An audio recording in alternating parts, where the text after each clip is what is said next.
Hello everyone.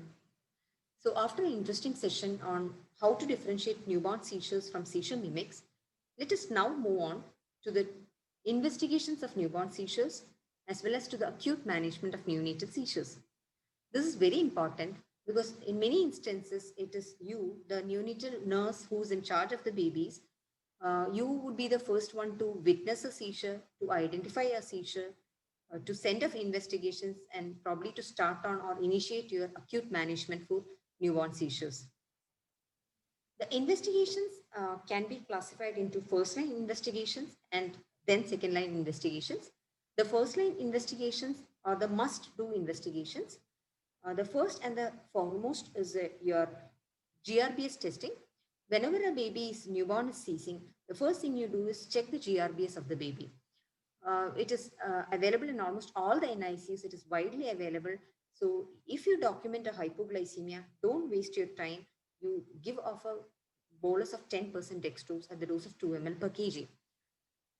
So simultaneously, you can collect sample for serum electrolytes because serum electrolytes comprises of your calcium, magnesium, sodium, potassium. All these are electrolyte common metabolic cause for newborn seizures. Then to rule out meningitis, you should be doing a sepsis screen and a lumbar puncture. Lumbar puncture and the CSF analysis would tell you whether there is a brain infection, whether there is a meningitis or not. And neuroimaging in an acute setting of seizures definitely is a bedside neuroimaging because the baby is not transportable at this time. So if facilities are available, then you can go in for a brain ultrasound. Some major bleeds, major intraparenchymal bleeds, or any other obvious anomalies can be picked up by the bedside ultrasound, but it is not as sensitive as your MRI.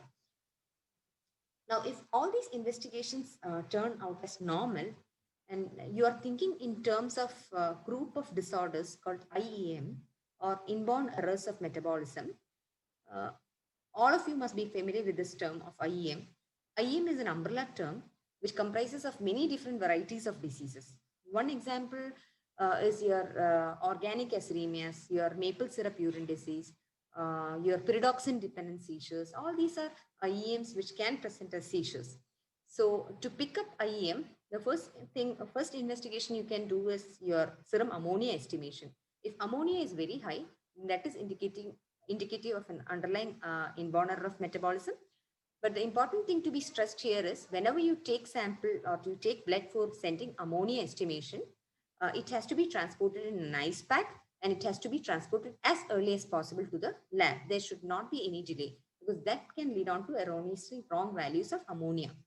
Now, blood gas analysis should be done to rule out a to look for any acid-base disturbance. Similarly, what is shown here is actually the filter paper strip. There are many units which do tandem mass spectrometry or your TMS as you call it. This should ideally be collected when you have at the time of admission because once the baby is admitted, most likely the baby would be kept NPO, the baby would be started on IV fluids.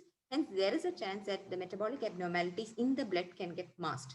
So, at the first chance or at the time of admission, if you have a filter paper available, please collect and keep the sample for TMS. It can be sent later if there is a necessity.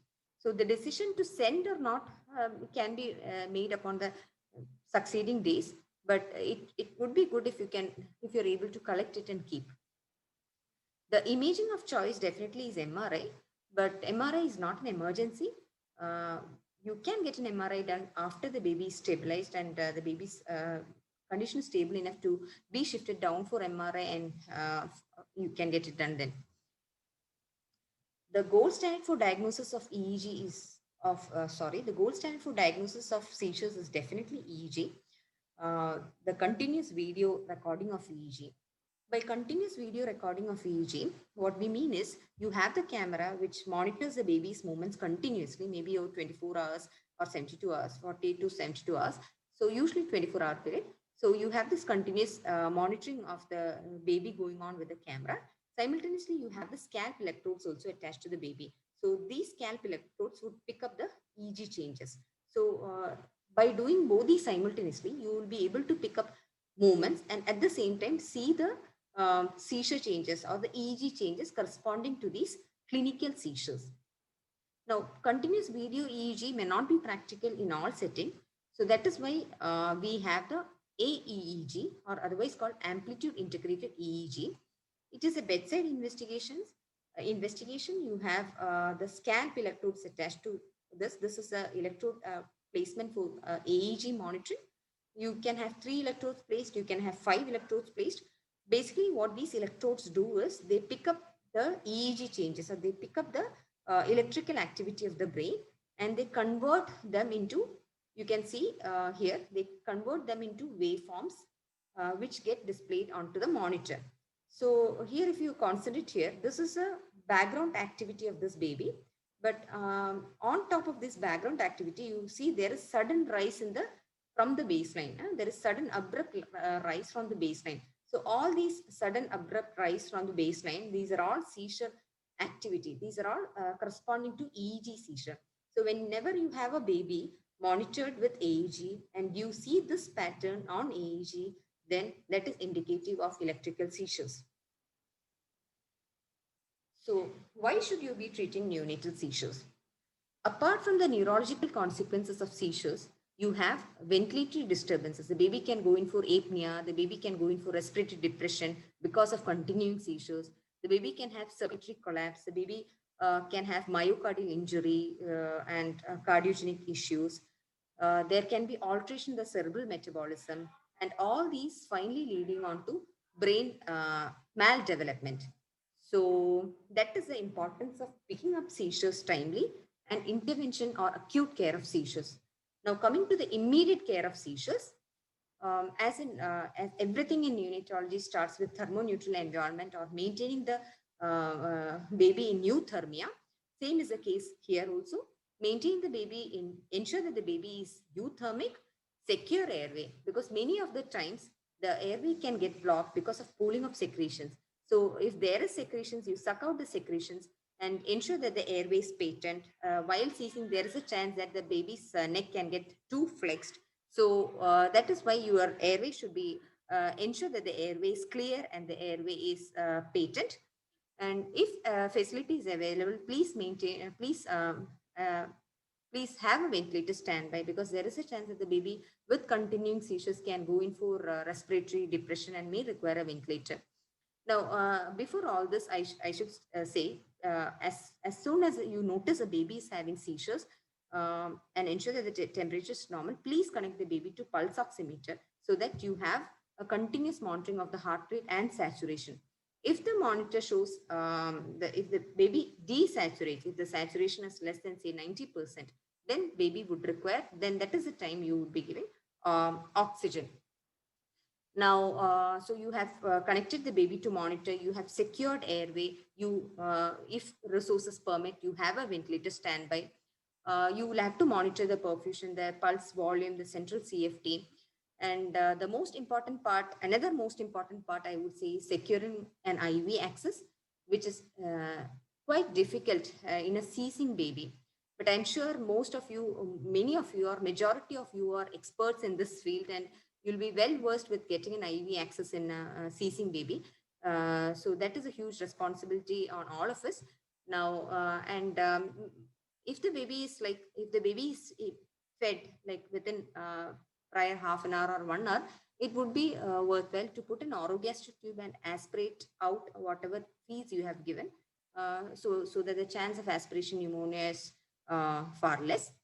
Then the other option is, most likely the baby would be kept in tube, and till the baby is like, the seizures are controlled and the baby is not in seizures. Then other important thing I would like to stress here is, this baby having seizures in NICU is definitely chaotic. It is there is a scene of confusion. There are 2 3 sisters running onto the baby. The doctor comes in rushing in. So this commotion is usually witnessed by the mother or the attendant. Usually it is a mother. So the mother definitely will get worried. So if you have enough hands taking care of the baby, then one of you can just step back and console the mother, explain to her what is going on, and explain to her what is expected out of your treatment, and ensure that the mother is comfortable and she's consoled. So that is an important thing which we usually overlook and in our setting. So once the immediate care is done, you have connected the baby to ventilate, connected the baby to monitor. You are monitoring the saturation level. If their baby is desaturating, then possibly you may have to give oxygen. You have keeping the baby NPO. You have put in a line. You have checked the GRBS and check for easily correctable causes. Here comes your GRBS. So if you identify that the baby is having hypoglycemia, say GRBS is less than 50 milligram per deciliter in a baby with newborn seizures, um, you have to give 10% dextrose, IV, bolus, very fast, maybe over 1 or 2 minutes at the dose of 2 ml per kg. Okay, so as soon as this is a treatment for hypoglycemic seizures, as soon as you give the bolus, please do not forget to start the baby on a continuous glucose infusion at a minimum GIR of 6 to 8 mg per kg per minute. This is something which we usually forget. We just give a bolus dose of dextrose and be done with that. But unless you start the baby on continuous infusion, there is a chance of hypoglycemia recurring again. Now, if you have a report which shows that the baby is having low calcium level, that is the ionized calcium level is say less than 1.1 milligram per deciliter, then possibly that is the definition for hypocalcemia. Then you can give 10% calcium gluconate at the dose of 2 ml per kg. Remember, it should be diluted 1:1. It has to be administered very slowly over 10 minutes with cardiac monitoring. If you do not have a cardiac monitor, nothing to worry. One of you can just keep a step on the baby's precordium and auscultate the heart rate and ensure that the baby doesn't go in for bradycardia. The well-known complication of hypocalcemia, one would be bradycardia and asystole in severe cases. And if your IV line is not patent, there is always chance of this extravasation injury and skin necrosis. So, same is the case with hypomagnesemia. If you have a documented hypomagnesemia, that is serum magnesium less than 1.6 milligram per deciliter, you are justified in giving magnesium sulfate at the dose of 50 to 100 mg per kg, and that to slow IV, possibly over 2 to 4 hours, with heart rate monitoring and also watch for respiratory depression. Now, WHO says that if you are working in a peripheral setup and you have a baby coming to you with seizures where you don't have, you don't have the glucose, even the glucose sticks available to check for the GRBs, then you can empirically give off 10% dextrose at 2 ml per kg. But many times we do come across babies being referred after giving IV calcium empirically. So that is a practice which should not be encouraged, because when you balance the risk and the benefit with calcium gluconate injection, you see that the risk is much more than the benefit. So WHO says empirical treatment of hypoglycemia is recommended if you don't have facility for checking GRBS, but empirical treatment with 10% calcium gluconate is risky and should be better avoided. Hope the point is clear. Now, if everything is coming out as normal, the baby is not having hypoglycemia and the baby is ceasing, that is the seizure is persisting, what next? So the first line anti-epileptics in newborn is definitely phenobarbital. There is no argument on that. The dose is 20 mg per kg. That is a loading dose which has to be given slow over a minimum duration of 20 minutes. You can give another repeat dose of 10 mg per kg if the baby is continuing to seize, and one more loading dose, that is of 10 mg per kg. So the first loading dose would be 20 mg per kg, followed by a loading dose of 10, and if required, another one more loading dose of 10. The second loading dose of 10 mg per kg, in certain scenarios, for example, if you are having a baby with HI, that is hypoxic ischemic encephalopathy, where you expect a liver dysfunction, all those scenarios, it can lead on to, decreased metabolism of the medicine, of the drug, that is phenobarbital, and hence there is a chance of toxicity. So there are a few literature available which says that 20 mg per kg should be followed by 10 mg per kg, and the second dose of 10 mg per kg can be avoided. But for all practical purposes, the loading dose is 20 followed by 10 plus 10. Now, If the baby's seizure is not controlled with phenobarbital, then you go on to the second line of or the second drug. The second drug that depends upon the unit, your unit policy, but it can be either phenytoin or it can be levetiracetam. Now, if you compare phenytoin with levetiracetam, still studies are ongoing. The safety profile of levetiracetam in newborns is very good, but we need more studies in favor of levetiracetam for it to be used commonly. But because of this safety profile, levetiracetam is slowly coming up the ladder above phenytoin, and usually many units after phenobarbital, if the seizure is not getting controlled, they move on to levetiracetam. The loading dose of levetiracetam is 40 mg per kg, and the maintenance dose is coming to 20 to 60 mg per kg per day, usually given in 2 divided doses. If your unit practices phenytoin, well and good, you can give the same loading dose that is as phenobarbital, 20 mg per kg. But you should be careful that the infusion rate is low, that is coming to 1 mg. It should not go beyond 1 mg per kg per minute. And the second important thing is you ensure the patency of your cannula, because extravasation injury with phenytoin is notorious. Now, what if the seizure is recurring? You have given pheno, you have given levetiracetam, you have given phenytoin, but still seizure is recurring, then possibly you can give one of the benzodiazepines. You can give lorazepam, 0.1 mg per kg, 0.05 to 0.1 mg per kg per dose, and then move on to midazolam, which midazolam infusion in the range of 1 to 18 mics per kg per minute. Now, once you start the baby on midazolam infusion, you have to be you should be expecting apnea and respiratory depression. Hence, it would be ideal if you can have a ventilator standby, or else at least make arrangements, talk to other higher NICU tertiary care facilities where they have ventilator available, arrange for transportation, and brief the parents that there could be a requirement for ventilation.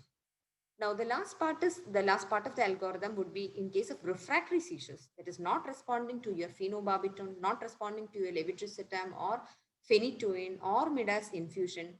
Then that is a point you should be thinking in terms of metabolic cause for all these seizures, refractory seizures. So then metabolic, the most important one would be your pyridoxine dependent seizures. So that subgroup of seizures would respond to pyridoxine at a dose of 50 to 100 mg IV.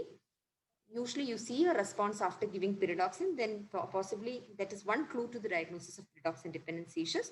Then you have a cocktail of medicines for this group of metabolic diseases, which includes pyridoxine, biotin, folinic acid. So all these medicines are for refractory seizures when you're thinking in terms of metabolic IEM or pyridoxine dependent seizures. Don't worry, don't get confused with all these medicines. All these medicines will be dealt in detail in the next session by Dr. Sija. My job was just to brush you up through this algorithm. The order you should be familiar with, because in the acute setting, it is usually the staff nurses who deal with the acute setting, and you should be knowing which medicine to give even before the doctor arrives. So the first and the most important thing is check the baby's blood sugar. Make sure that the baby's sugar is normal. If the baby is having hypoglycemia, please give 2 ml per kg of 10% dextrose bolus fast, followed by an infusion of 10% dextrose. If the baby is hypocalcemic, then you can give 2 ml per kg of calcium gluconate, 10% calcium gluconate, but make sure that the heart rate is monitored and the IV cannula is patent. The first choice of anti-epileptic in newborns is always phenobarbital. The loading dose is 20. You can give another dose of 10, another dose of 10. So that makes the cumulative dose of 40 mg per kg. The next choice would be either phenytoin or levetiracetam. Levetiracetam is up because of its safety profile. If you are using phenytoin, make sure that your cannula is good, it is functional, there is no extravasation injury taking place. If the baby is not responding to any of these, then you move on to midazolam. If the baby is requiring midazolam, please be aware that the baby might require a ventilatory support. Then if the baby's seizure is refractory to all these mentioned medicines, then you have to think of pyridoxine dependent seizures or other metabolic cause for seizures and start on this metabolic cocktail. Thank you.